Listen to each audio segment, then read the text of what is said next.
Buenos días. Bueno, os dije que iba a intentar predicar, pues prácticamente, perdón, estamos improvisando y como no tengo al hijo, que es el que me hace algunas cosas, pues tengo que improvisar más todavía.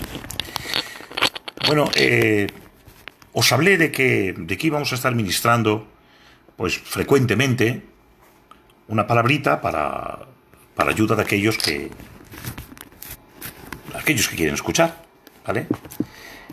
Me ha sorprendido que ha habido muchísima gente que ha estado viendo el vídeo que habíamos puesto del cobarde, que habíamos predicado en directo. Y hoy vamos a volver a predicar y tenemos aquí una palabra que creemos firmemente que es de Dios y que es para este momento.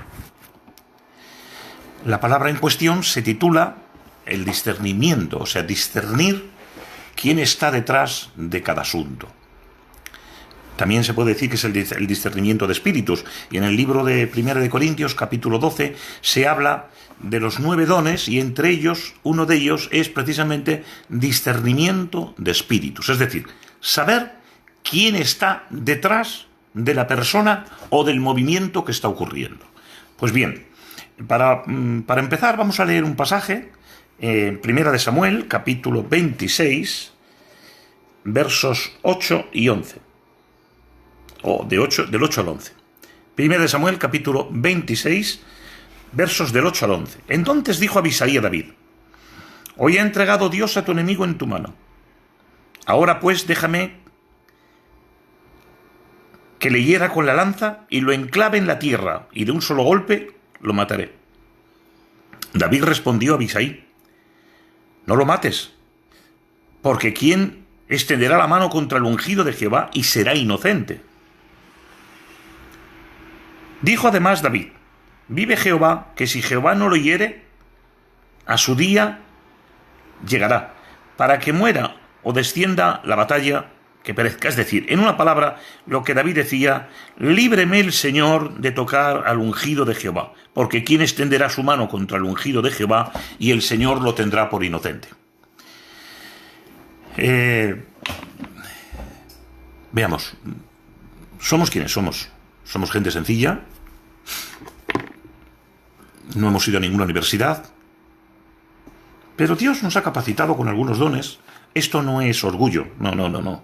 Esto es humillación, reconocimiento de que lo que tengo no es mío, que es prestado. Yo soy un hombre sencillito, ¿vale? Y el tiempo, la madurez, te hace más sencillo, porque si hubo algún pajarito en algún momento, que pudo haberlo sabido seguro, hoy han desaparecido.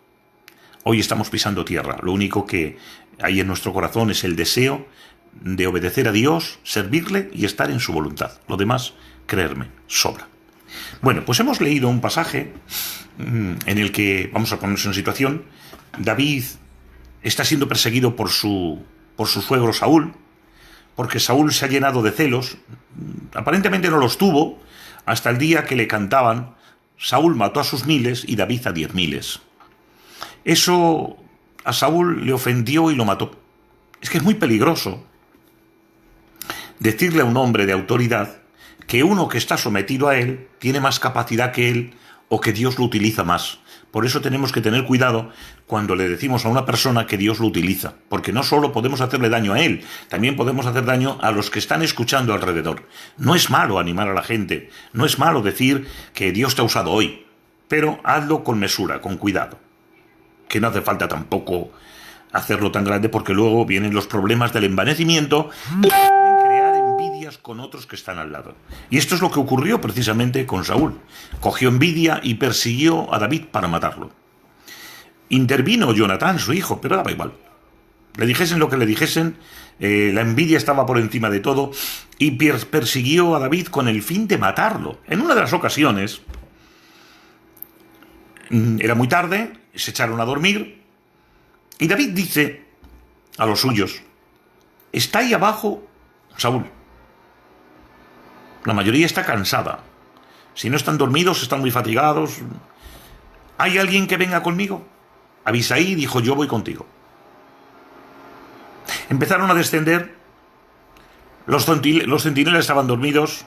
el general también se durmió, y el rey, lógicamente, estaba dormido. Cuando llegaron donde estaba Saúl, se encontraron que a la cabecera de Saúl había una jarra de agua y su lanza. Y dice Abisai: Dios te lo ha entregado en tu mano. Déjame ahora que con un golpe de lanza lo enclavo, lo matamos de un solo golpe, y serás el próximo rey. Es decir, es el impedimento que tienes para gobernar.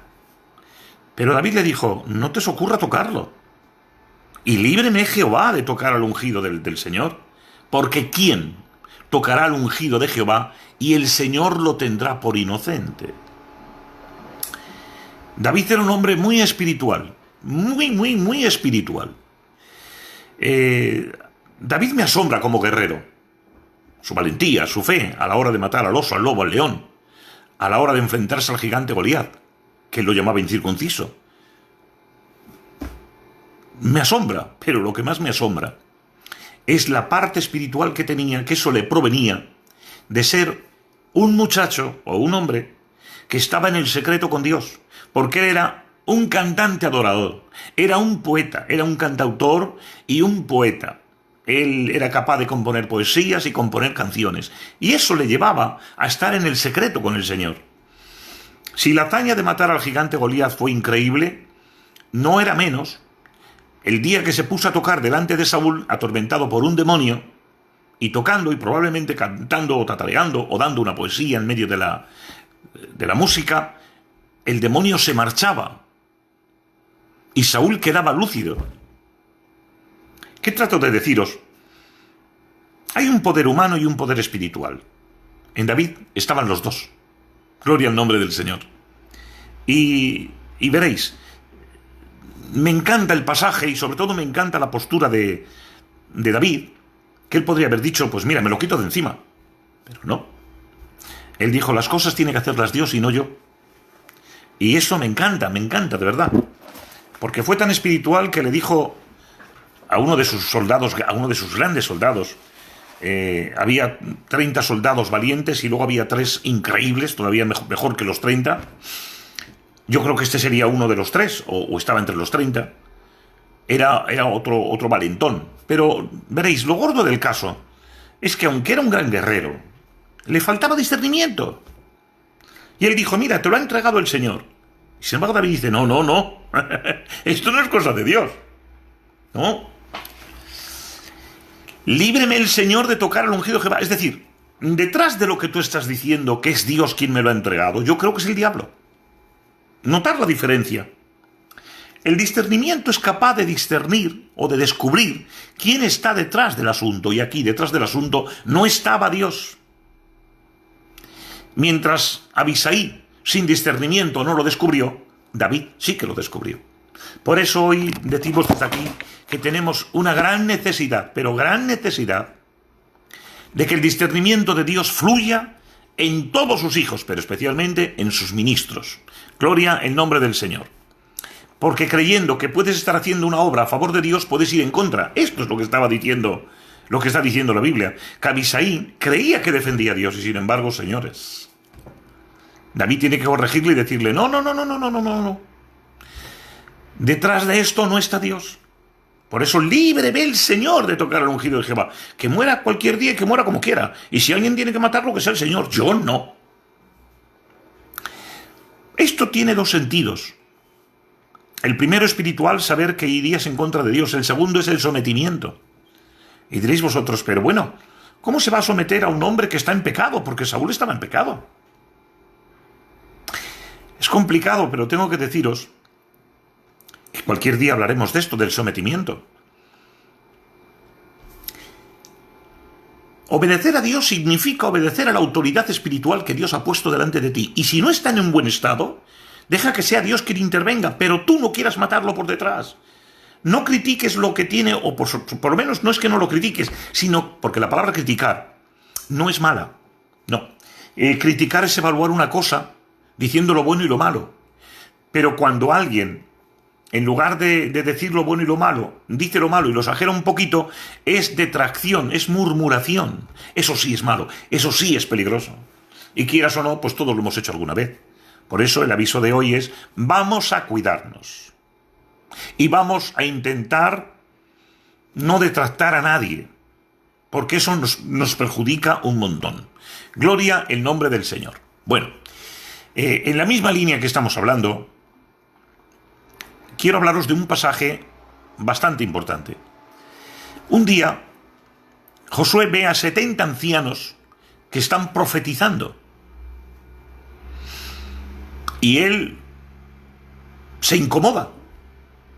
Y se va corriendo donde Moisés y le dice: impídeselo, que no profetice nadie. Y Moisés le dice: ¿pero qué dices? ¿Cómo que no profetice nadie? Ojalá todo el campamento profetizase. Se lo queda mirando un rato y dice: ah, ya entiendo. Tienes tú celos por mí. O sea, quieres que el único que sea yo. Tanto me quieres, tanto me admiras, tanto estás conmigo, que no quieres que haya nadie que me haga sombra. Estás equivocado. Aquí el importante no soy yo, el importante es Dios. Ojalá hubiera todo el pueblo profetizase, porque estarían llenos del Espíritu Santo y sería el Espíritu Santo quien los utilizara. Lo que trato de deciros es que a veces, sin querer o sin saberlo, por sentimientos, por inclinaciones, podemos hacer lo que hizo Josué. Pero Moisés era otro hombre de Dios serio que con el discernimiento descubrió que estaba equivocado.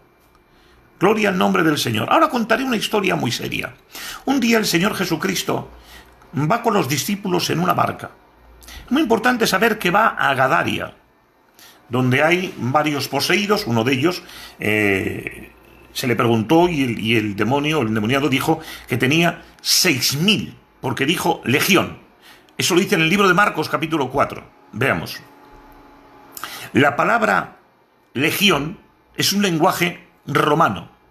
Y para los romanos, legión equivale a unos 6.000 soldados. Por lo tanto, la idea es que este hombre tenía dentro 6.000 demonios. Bueno, pues Jesús ha montado en la barca tranquilamente. Está muy cansado, porque él predica, él ministra, y cuando se ministra y se predica mucho, hay un momento en que uno se debilita. Y el Señor se echó en popa, y en un cabezal que había se recostó y se quedó dormido. Pero en medio de esto se levantó un viento feo que empezó a acarrear que el mar se embraveciera. La barca zozobraba, se iba por todos los sitios, empezaba a entrar agua, y los discípulos, que eran hombres de mar, y eso hay que tenerlo en cuenta, no se asustaban por cualquier cosa, pero cuando vieron esto, se asustaron de verdad. Fueron donde el Señor y le dijeron: despierta, despierta, que perecemos. Jesús se levantó y les reprendió por su incredulidad. Y rápidamente se puso al frente y le dijo al viento y la mar: calla, obedece. Y el viento y la mar se calmaron, y hubo bonanza. Los discípulos, cuando vieron tal cosa, dijeron: ¿quién es este? Que hasta el viento y la mar le obedecen. La pregunta es: ¿se puede reprender a las fuerzas de la naturaleza? Y yo digo, no, si es natural. Pero si detrás de la naturaleza esta hay un demonio que lo está promoviendo, sí se puede reprender. Porque Jesús realmente lo que reprendió fueron los demonios que estaban moviendo el asunto. Diréis, ¿cómo los demonios? Veréis. ¿Dónde va Jesús? A Gadaria. ¿Qué es Gadaria? Una región donde está atemorizada porque los demonios son los jefes, los que mandan. Tienen poder absoluto. Hay 2 endemoniados especialmente, habría más, pero 2 de ellos eran muy endemoniados, y el principal de ellos es el que hablamos de 6.000 demonios, y cuando los demonios se manifestaban en él, hacía locuras. Se rompía todas las ropas, estaba desnudo constantemente, pero incluso, porque la gente le tenía miedo, a veces lo ataban con cadenas y grilletes, pero cuando venía la manifestación de los demonios, rompía los grilletes y las cadenas, haciéndose mucho daño y haciéndose sangre. Él no quería estar así, por supuesto, pero tenía esos demonios. Y Jesús venía para allá. Y en términos militares, tengo que deciros que Dios tiene el mejor ejército de todos los tiempos, el más perfecto.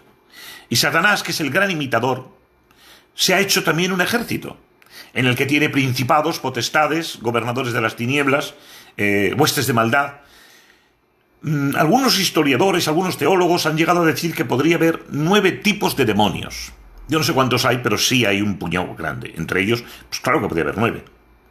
Bueno, pues, ¿qué ocurre? Que entre las autoridades se sabe que el general es el que manda al coronel y a los demás. Y el coronel manda al mayor, el mayor al capitán, y así va viendo una descendencia. Bueno, pues la mayoría de ejércitos, todos los ejércitos en la actualidad, tienen un ejército de tierra, un ejército de mar, que son los barcos y demás, y un ejército del aire, que son los aviones. En el caso del diablo, tiene un ejército que tiene precisamente demonios en los aires. El libro de Efesios capítulo 6 dice que nuestra guerra es contra carne y sangre y también contra potestades que batallan desde el aire, desde los cielos.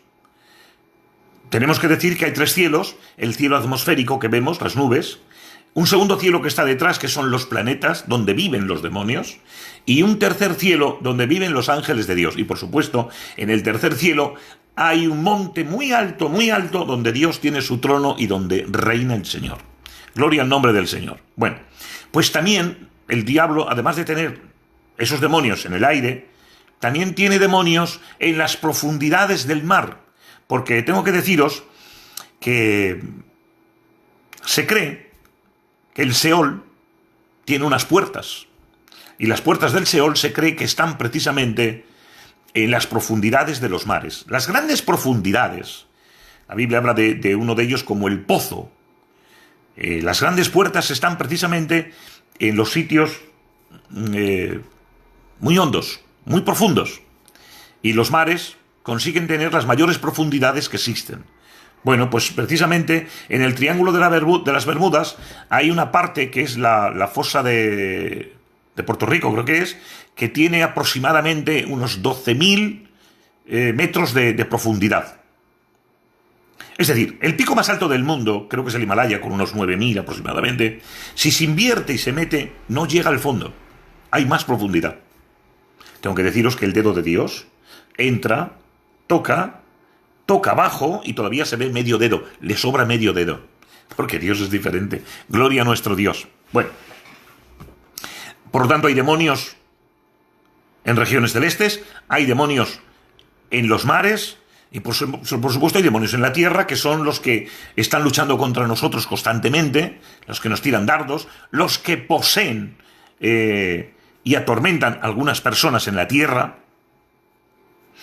Y veréis, sabiendo los demonios de Gadaria que viene el Señor Jesucristo, se han atemorizado y han pedido ayuda a los demás demonios, los del aire y los del mar. De ahí que cuando venían en la barca, los demonios del mar empezaron a embravecer el agua y los demonios del aire movieron el aire. Pero Jesús reprendió. Notad, reprendió. La palabra reprender es un equivalente a reñir y a echar fuera. Por lo tanto, lo que el Señor hizo fue decirle a los demonios: callad, fuera. Y se hizo grande bonanza. Gloria al nombre del Señor. Cuando Jesús llegó a Gadaria, apareció aparecieron los dos, pero especialmente, aquí el comentario era con el mayor de los endemoniados. Estaban atormentados, pero también el pueblo estaba atormentado, la región estaba atormentada. Cada vez que había que enterrar a alguien, había que ir al cementerio, estaban allí esos demonios. Y tenía que ir la policía, porque cuántas veces que fueron, tuvieron que dejar al muerto y salir corriendo. Porque aparecían estos hombres, estos personajes que estaban súper poseídos y aterrorizaban a todo el pueblo. Pues bien, llegaba el momento, repito, que la policía tenía que intervenir. Y ahí la policía intervenía, pero con todo y eso, aunque los ataban, ellos después, por la manifestación satánica, rompían los grilletes, rompían las cadenas y seguían haciendo auténticas barbaridades. Cuando Cristo llegó, reprendió al demonio, y el demonio, viendo que tenía que irse del cuerpo, le pidió que si podía entrar en el hato de cerdos. Jesús lo permitió, y el hato de cerdos se despeñó. Murieron más de 6.000 cerdos. Porque si en cada cerdo entró como mínimo un demonio, eran más de 6.000. Y el pueblo, en lugar de ver el milagro del Señor, vieron la pérdida de ganancia. y le rogaron que se fuera de allí. El dinero es un poder terrible. Sí. Y por dinero se negaron a ver el milagro y echaron a Jesús de aquella región. Porque preferían trabajar con demonios con dinero que trabajar con el Señor y arruinarse. Pero tengo que deciros que es mejor un poco de pan duro con el Señor que voy engordado con el diablo. Gloria al nombre del Señor. Pues bien, ¿qué es lo que hizo el Señor? El Señor tuvo discernimiento para descubrir quién estaba detrás de ese viento huracanado y de ese mar embravecido. Cosa que los discípulos no tenían discernimiento y no se enteraron de lo que valía la cosa. Pero Jesús reprendió. El discernimiento es absolutamente necesario. Y estamos obligados a que Dios nos dé el discernimiento. Por ello hay que rogar a Dios que Dios dé discernimiento a su pueblo, pero muy especialmente que lo dé a sus siervos y ministros. Gloria al nombre del Señor. Bueno, cuando Pedro vio un día al Señor Jesucristo, Jesús preguntó una de las veces, ¿quién dice la gente que soy? Y él dijo lo que la gente opinaba. Pues que podría ser Jeremías, podría ser Elías o Juan el Bautista, porque en aquel entonces el pueblo estaba lleno de supersticiones. Y la superstición era tan grande que llegaron a creer que habría una reencarnación, que los muertos podían volver otra vez a la vida, reencarnados en otro. Y dirás, es absurdo, pero lo creían, porque es lo que decía el pueblo. Y Jesús pregunta, ¿y vosotros qué decís? Pedro dice, nosotros decimos que tú eres el Cristo, el Hijo del Dios viviente. Jesús dice, bienaventurado tú, Pedro, porque esto que has hecho te lo ha revelado mi papá. Es decir, acabas de ser usado por el Espíritu Santo. He descubierto por el discernimiento que quien habla contigo no eres tú, es el Espíritu Santo que te ha tomado la lengua y te acaba de utilizar. Gloria al nombre del Señor. Es muy hermoso esto, porque cuántas veces hemos oído una profecía y no hemos sabido, porque nos faltaba discernimiento. Pues aquí el Señor descubrió que detrás de Pedro estaba la obra del diablo, y por eso dice el Señor, aparta de mí, Satanás, que me des tropiezo. No era Pedro, no. Era la maquinación, la idea que el diablo le había puesto. Si Pedro lo que hacía era para aplaudirlo. Lo coge a un lado y ¿de qué vas a morir tú, hombre? Porque Jesús le había dicho que tenía que sufrir y morir. Tú no vas, que no te dejo yo. Pues normal, yo lo habría aplaudido. Pero Jesús veía quién estaba detrás de la idea y veía que estaba Satanás. El discernimiento es obligatorio.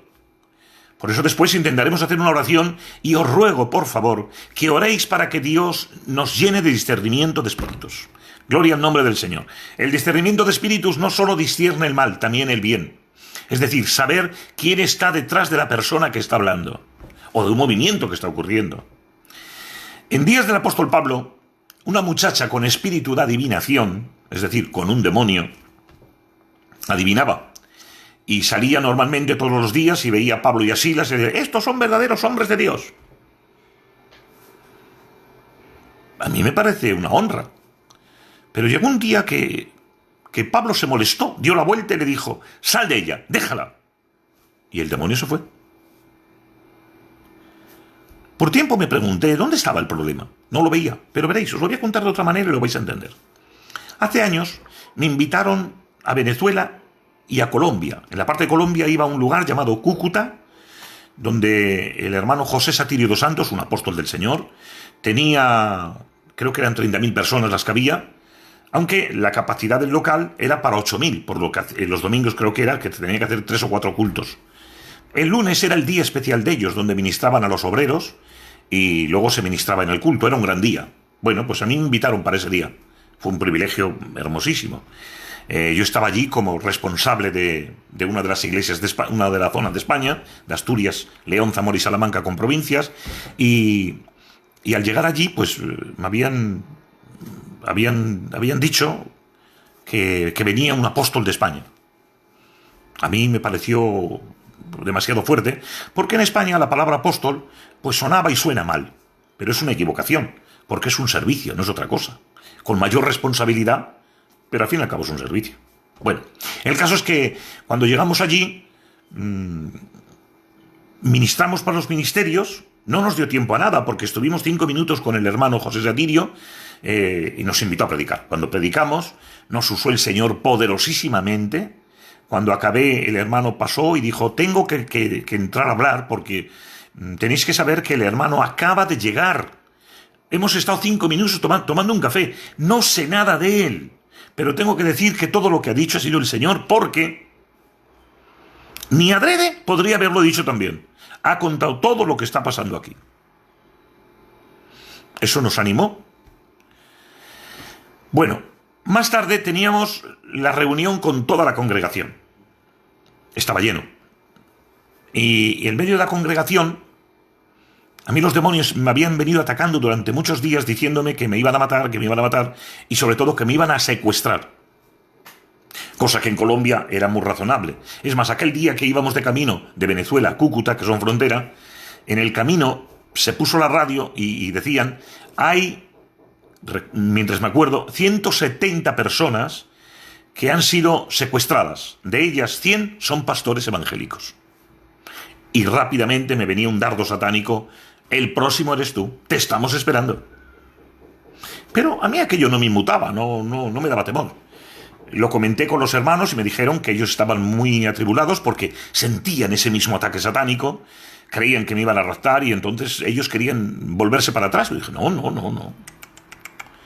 Yo estoy en las manos de Dios y nadie va a hacer nada que Dios no lo permita o quiera. Por lo tanto, vamos. Si Dios me ha mandado, vamos. Y lo que sea, será. Me atacaron durante todo el viaje. Me atacaron estando allí en el púlpito.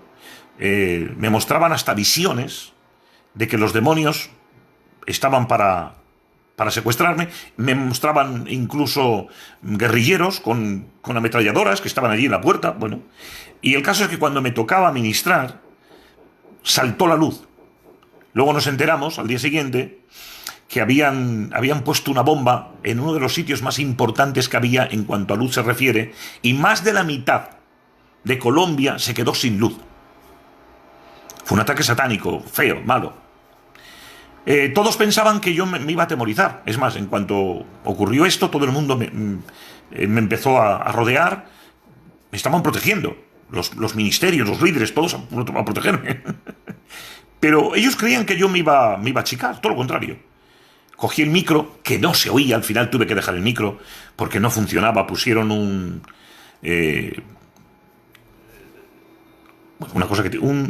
generador, y daban una luz tan tímida que es como que no había luz. Y a mí, porque era un local muy grande. Y la voz, el micro, ya te digo yo, que lo tuve que dejar. Bueno, estuve predicando 10 minutos, pero con una unción y una autoridad súper increíbles. Después empezamos a orar por la gente, pedimos a la gente que salieron todos, no se quedó nadie sentado, solamente se quedaron arrodillados los 3 o 4 que venían conmigo, que seguían atemorizados porque creían que venían a raptarme, cosa que aparentemente era así. Bueno, pues nada, estuvimos allí y fue disfrutar. Hubo un montón de milagros preciosos. A la mano derecha del apóstol, el Señor le empastó toda la boca. Hubo un puñado de milagros buenos, la gente allí danzó. Bueno, había un ambiente, un mover del espíritu o una operación del espíritu preciosa. Y en medio de eso vino una mujer mayor. Me agarró de la mano y me dijo, por favor, ora por mí, que tú eres un hombre muy poderoso, tienes mucho poder. Pero yo detrás de esas palabras vi que dentro de la mujer había un demonio. Me lo mostró el Señor, lo vi. Y lo que hice fue reprender. Te reprendo en el nombre de Jesús. Y se cayó al suelo. Cuando después marchábamos para Venezuela, ya por la noche, les conté lo que había pasado. Los hermanos lo entendían y yo les expliqué lo que yo había entendido. Que me había pasado lo mismo que el apóstol Pablo. Al apóstol Pablo, el Señor no le permitía al Espíritu Santo que un demonio le echase piropos. De ninguna manera. Yo no recibo elogios de ningún demonio. Mis elogios los recibo de mi Dios. Yo no puedo aplaudir que un demonio me halague. De ninguna manera. Y lo que hizo él fue reprender. Y lo que hice yo aquel día fue reprender. Gloria al nombre del Señor. Por eso el apóstol Pablo reprendió a la divina. Y notar bien. La divina con demonio adivinaba. Sin demonio ya no adivinaba. ¿Quién adivina? El demonio. Exacto. Otro día, si podemos, también trataremos el tema de la adivinación, que es muy importante. Pero hoy estamos tratando de haceros ver que tenemos que saber quién está detrás del asunto. Un día el sumo sacerdote Caifás dijo: es mejor que muera uno por todos y no todos por uno. Estaba refiriéndose al Señor Jesucristo, que era necesario que Cristo muriera para que el pueblo fuera salvo. No sabía lo que decía, porque lo estaba diciendo con un sentido, pero había otro mucho más poderoso. Y dice la Biblia: y no lo sabía, pero el Espíritu Santo estaba hablando por él, es decir, estaba profetizando. Y nadie profetiza por Dios si no es por el Espíritu Santo. Gloria al nombre del Señor. Ahora os voy a contar una historia que es muy seria y que creo que nos va a abrir la mente de lo que tratamos de decir. Porque lo que estamos intentando decir es que tienes que descubrir quién está detrás del asunto. Ayer tuviste un altercado con una persona, sí, con un familiar tuyo, con un amigo tuyo. Y es que este familiar, mira lo que me ha hecho. Tienes que ver quién está detrás de ese familiar. ¿Quién utilizó a ese familiar en ese momento? Jesús lo descubrió en Pedro y tú tienes que descubrir quién es el que está detrás. Gloria al nombre del Señor. Si esto lo comprendiésemos, posiblemente los rencores, los odios y los deseos de venganza se vendrían abajo. A veces no es la mujer la que te irrita. A veces no es el marido el que te irrita. A veces no es el niño. A veces no es el amigo. No es el familiar. No es tu mejor amigo. No. A veces es un demonio que lo engaña y lo utiliza para hacerte mal. Gloria el nombre del Señor. Bueno, llegados a este punto contamos que un día en un periódico salió, vamos a poner Madrid. En Madrid salió un periódico anunciando que había un chalet con 10.000 metros cuadrados. Además, con posible edificación de futuro. Tenía dentro una casa doble de 2 pisos y había 250 metros abajo y 200 arriba, 450 metros en total.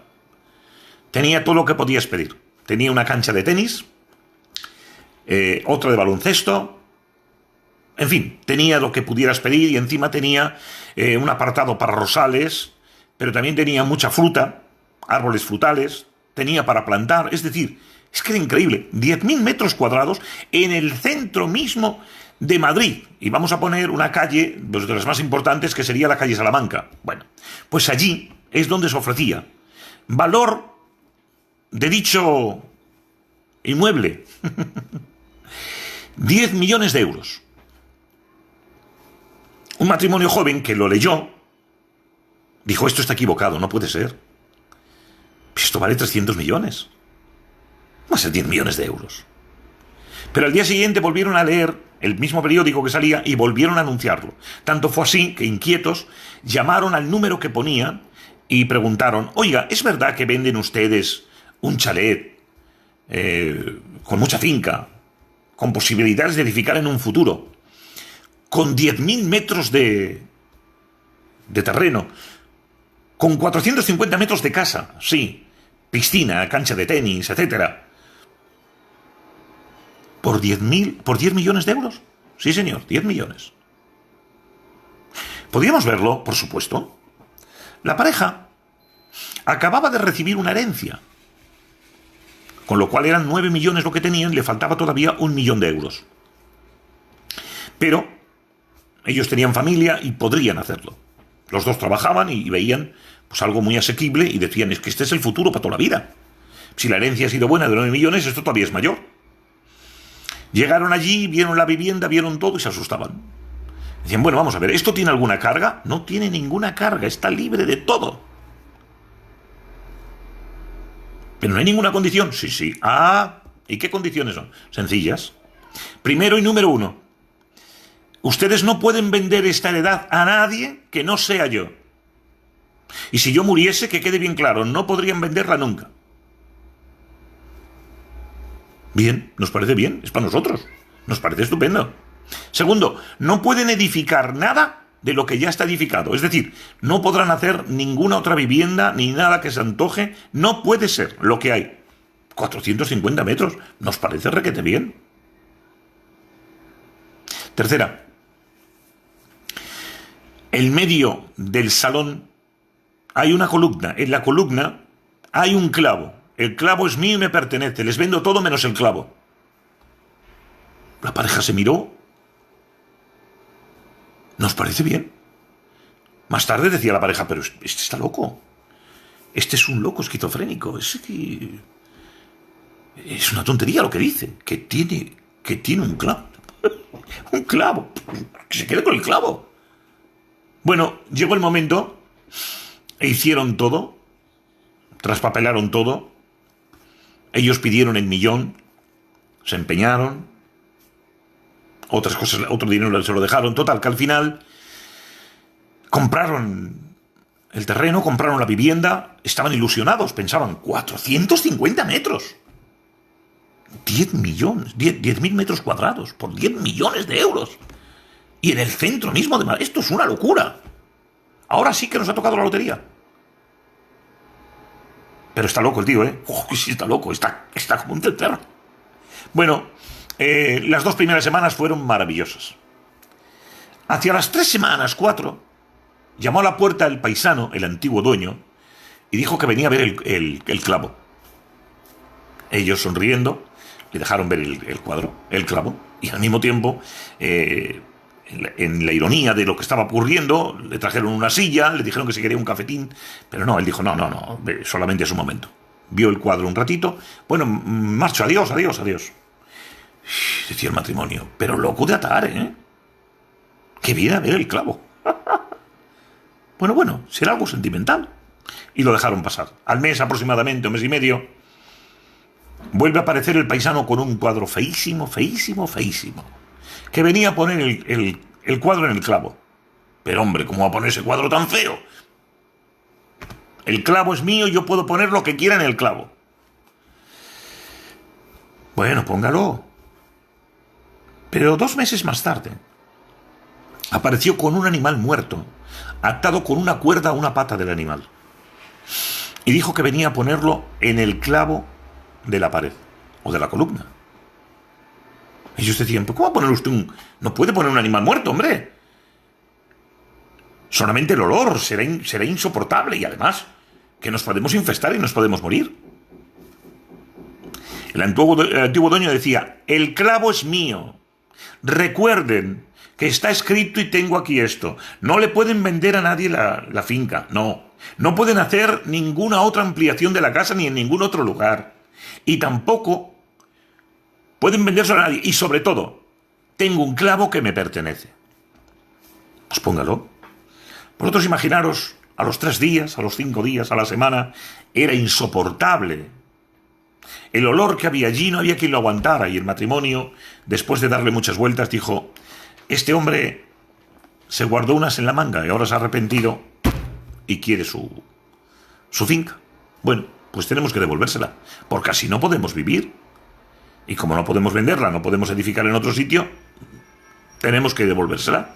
Llamaron al antiguo dueño y le dijeron, de acuerdo, hemos llegado a la conclusión de que le devolvemos su finca y su chalet o su casa. Devuélvanos los 10 millones y es suyo. Dijo, no. 10 millones no, os voy a devolver 2. ¿Cómo que 2? Si nosotros le dimos 10, ya lo sé, ¿eh? Entonces no os pongáis bravos, porque entonces lo que vais a conseguir es que me moleste y en lugar de 2 os dé 1. Porque no tenéis otra solución. Mirad, esto es una estrategia, es una trampa.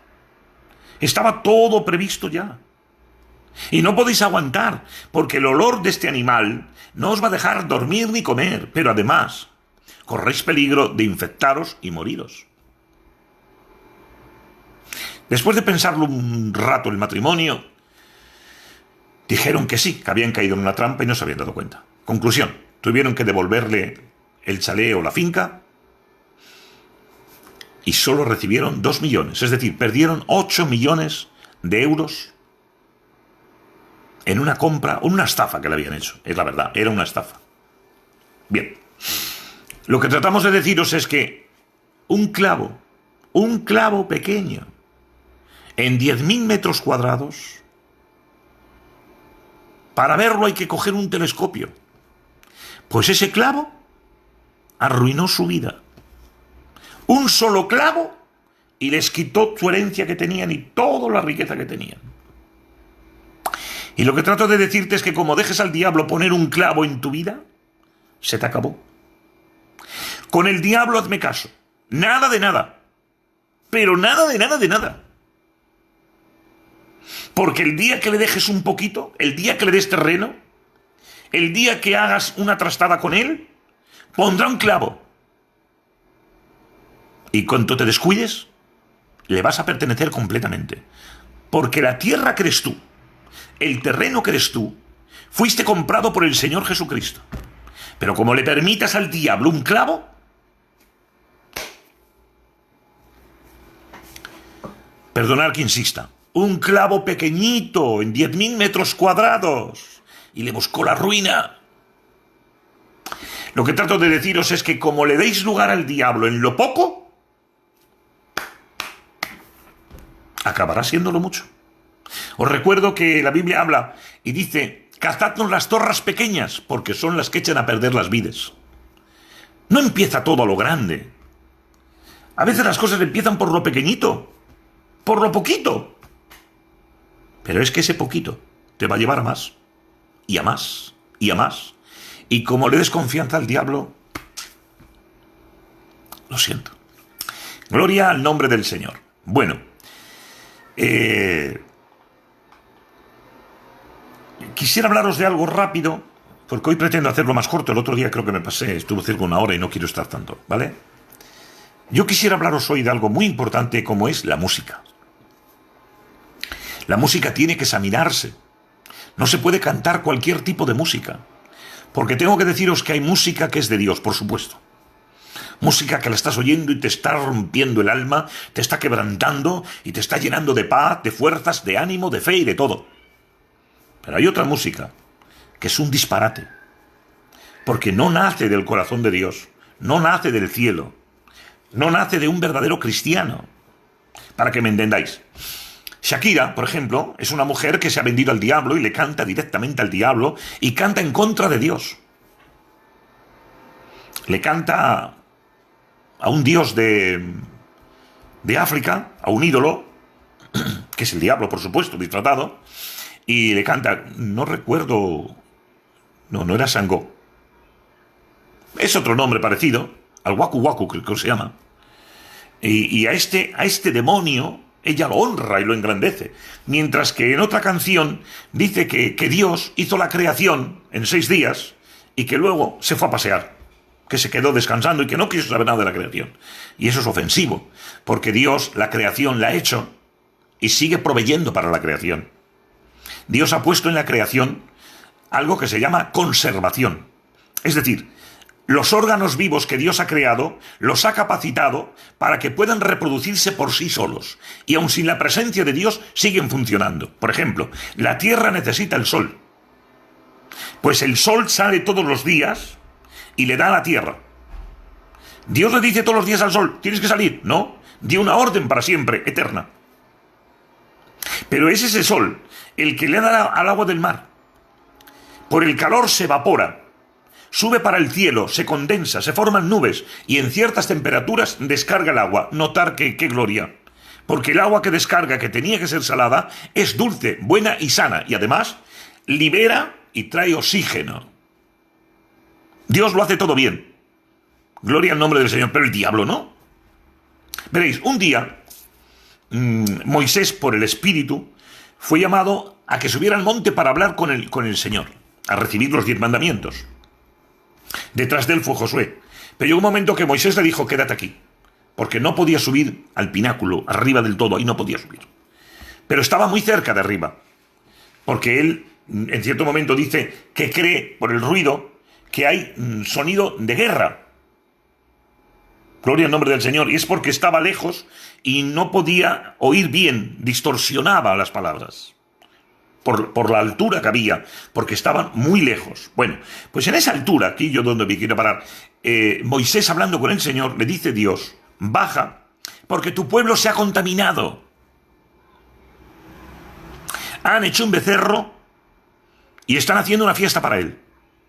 Moisés va bajando. Tengo que deciros que si Moisés estuvo 40 días en ayuno, Josué posiblemente también los estuvo. No estuvo arriba del todo, pero estuvo en el medio del monte, y yo no creo que allí él llevara armas para cazar. ni tampoco llevara comida. Creo que él subió creyendo que era para un rato, y sin embargo se fueron alargando 40 días. Bueno, pues aunque estaba en ayuno, Josué no fue capaz de descubrir lo que había, porque cuando bajaba Moisés, dice Josué, hay campamento, hay ruido en el campamento, y el ruido es de guerra. Y le dice Moisés, no, tu discernimiento no es bueno. El ruido que hay en el campamento es ruido de fiesta. Bajemos. Ahora bien, cuando llegaron allí, y esto es lo terrible, Aarón había dicho, madrugaron, y Aarón dijo, fiesta a Jehová. ¿Pero cómo fiesta a Jehová? Si estás haciendo un becerro y están adorándolo. Pues él decía, fiesta a Jehová. A lo cual después, más tarde, creo que es en 1 Corintios, que dice el propio Dios, lo que vosotros decíais fiesta a Jehová, era una fiesta para vuestro dios Renfán, Moloc o Baal. Es que hay gente tan caradura que está cantando canciones satánicas o canciones que no son de Dios y las presenta como que son de Dios. Voy a explicarlo. No se puede coger una canción por el ritmo como el de Shakira y cambiarle la letra. Estás intentando lavarle la cara a algo muy sucio. No puedes cantar una canción de otro personaje que haya hecho pacto con el diablo, y tengo que deciros que entre los cantantes hay mucha gente que hace pacto con Satanás. Y desde aquí animo a los que cantan y son cristianos de que no dejéis de cantar, pero cuidaros, dar buen testimonio y anunciar el evangelio, porque esa gente de al lado, los cantantes que se han vendido al diablo, tienen derecho también de escuchar el evangelio, y eres tú el enlace, porque yo hoy no puedo llegarles, pero tú sí, porque eres amigo de ellos, porque cantas a su lado. Háblales de Dios, que quizás para eso te levantó el Señor. Gloria en nombre del Señor. Bueno, he descubierto que algunas de las canciones, yo he visto a gente cantar por Bisbal. ¿Es malo cantar por Bisbal? Pues a lo mejor no. Pero cuando se canta la canción que Bisbal está cantando, cuidado, a ver si lo digo bien. Bisbal le canta una canción a María, Ave María. Y ahora que venga uno, porque sea muy pegadiza, que le ponga otras palabras y que la quiera cantar en el Señor. Cuidado, hombre, ¿dónde vas? Tenemos que ser sabios. La canción que se le ha presentado al diablo, y no digo que Bisbal lo haya hecho, pero sé de otros que se han entregado al diablo descaradamente. Por ejemplo, Shakira es una de ellas, pero había otra mujer, Celia Cruz, que ella cantaba Azúcar, pero ahí cantaba al dios Shango. El dios Shango es un demonio. Y le cantaba a él. Y ahora que alguien coja el ritmo de ella y que quiera coger la canción y que la disfrace con otras letras. No, señor. Pero si esa canción nace del infierno, porque ha hecho un pacto con el diablo y le canta a Satanás. ¿Cómo vas a cantar tú esa canción? ¿Cómo puede entrar esa canción en la obra del Señor, en la iglesia del Señor? No puede ser. Tenemos que discernir cuando una canción viene del Espíritu Santo y cuando una canción entra y el ritmo o la letra, que no es del Señor, pero te emociona.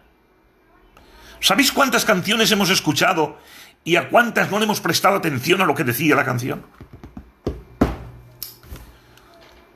Y algunas las aplaudimos y las tatareamos. Y a lo mejor estamos diciendo una barbaridad, porque esa canción se puso para Satanás. Diréis, es que también los del mundo han cogido nuestras canciones. Amén, que lo hagan. Pero es que tú no eres del mundo. Tú no puedes imitarles. Hermano, es que sacar una canción es muy difícil. Ora, ayuna y busca a Dios. Y si te lo va bien, y si no, es mejor que no des lo que no has recibido. Pero no utilices armas diabólicas ofreciéndolas a Dios. No puedes hacer eso. Gloria a nuestro Dios. Bueno, yo voy a finalizar. Por mis cuentas llevo unos 40 minutos.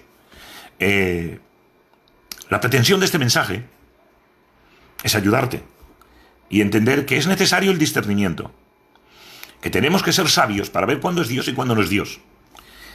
Hay operaciones del Espíritu que tenemos que discernirlas, que porque tú no la entiendas, porque tú no la comprendas, no quiere decir que no sea de Dios, porque no eres tú el único que Dios utiliza.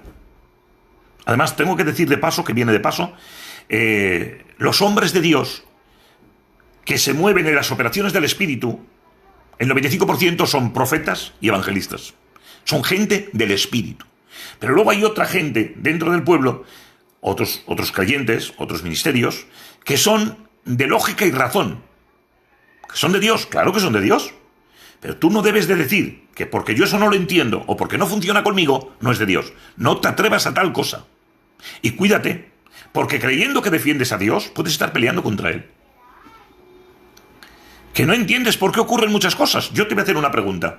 ¿Tú puedes comprender por qué el Señor Jesús, a un ciego de nacimiento, ha cogido literalmente tierra, señores, ha escupido en la tierra, ha escupido, y se lo ha untado en los ojos, y le ha mandado a 2 kilómetros a que se lavara?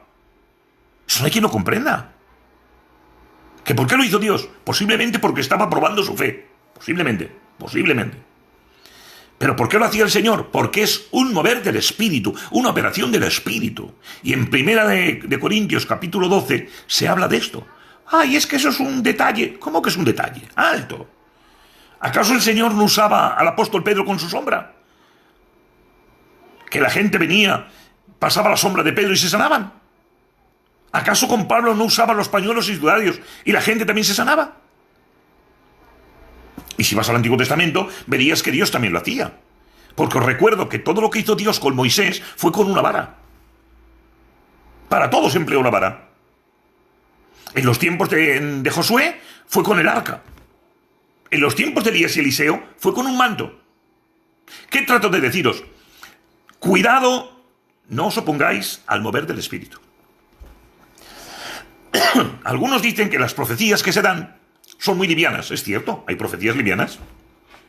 No quiere decir que no sea de Dios. Cuidado. Y hay otras, por supuesto, que son muy serias y que están ahí. La Biblia dice que nadie debe despreciar una profecía, pero que todo el mundo tiene que examinarlo todo, retener lo bueno y desechar lo malo. Por lo tanto, os invito a que disfrutéis de este tema, a que lo meditéis y que lo hagáis grande en vuestra vida, pensando en esto y poniendo cosas vosotros. Podéis seguir pensando en cosas. Bueno, espero de verdad que el Señor os bendiga mucho. Y para mí es una bendición poder ministraros. Cualquier día empezaremos otro tema. Que Dios os bendiga mucho.